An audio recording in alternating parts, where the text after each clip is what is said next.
Hail Mary, full of grace, the Lord is with thee. Blessed art thou among women, blessed is the fruit of thy womb, Jesus. Holy Mary, Mother of God, pray for us sinners, now and at the hour of our death. Amen. Last week, Father Aubrey mentioned the next few weeks the readings would be about judgment. As we saw in last week's parable of the 10 virgins, and in today's parable of talents, we see that readiness for the Lord requires not just planning, but also investment. Last week, we saw we just can't show up and not be prepared. And this week, we see we must put forth an effort of cooperation to pass on what's been entrusted to us. In today's parable, the master went on a journey and entrusted his possessions to 3 of his servants. St. Pope John Paul II had this to say about the servants' responses. The contrast of the servant's response represent 2 different attitudes or relationships with the master. The first 2 servants have what can be called a true or holy fear of the Lord. They're not frightened of him. They know him. They have a gift of the Spirit that results in a fear of offending him, saddening him, or not being faithful to his will.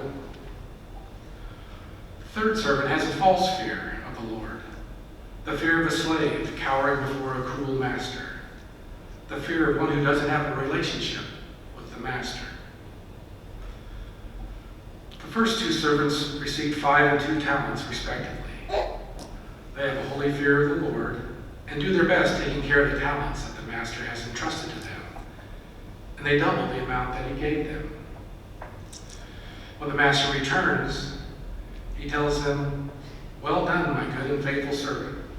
Since you were faithful in small matters, I will give you great responsibilities. Come, share your master's joy." A servant that received 1 talent has a false fear of the Lord. Out of fear, he just buried the talent, and there was no additional return on the investment of the master.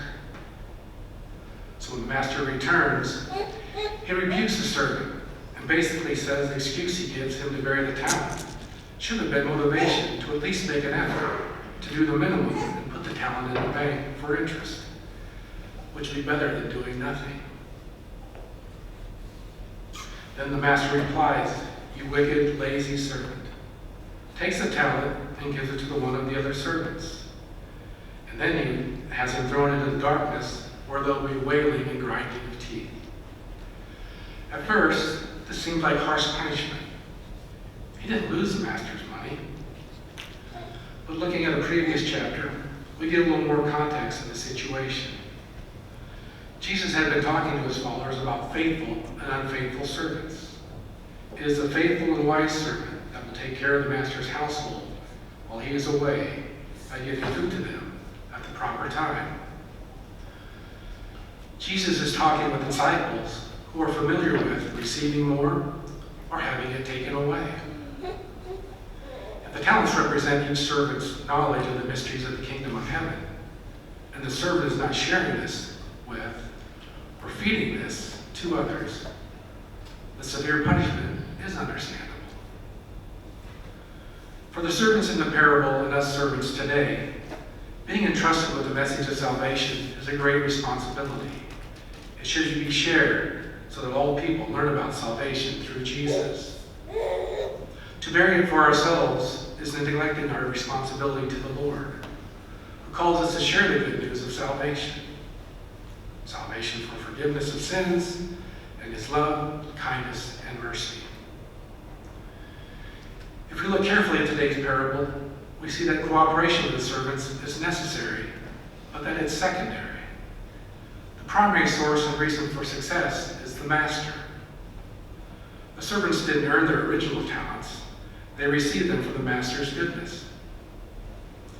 He provides the servants an opportunity to try and make good use of the talents that they've received.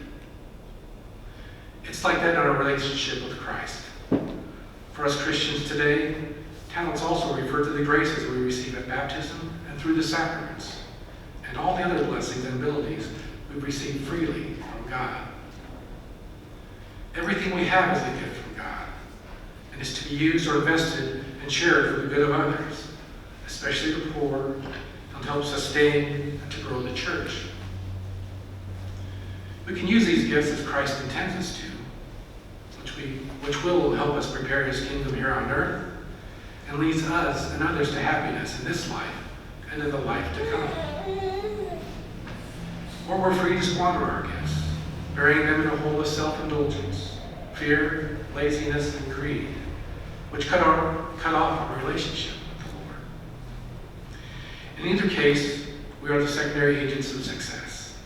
We are dependent on God, we receive the gifts of God's graces, and are called to put them to good use. Jesus calls us to serve him by serving others. We can do that by putting our talents at the service of those around us instead of just serving ourselves. Jesus gives us many examples of giving of oneself to others. We see a couple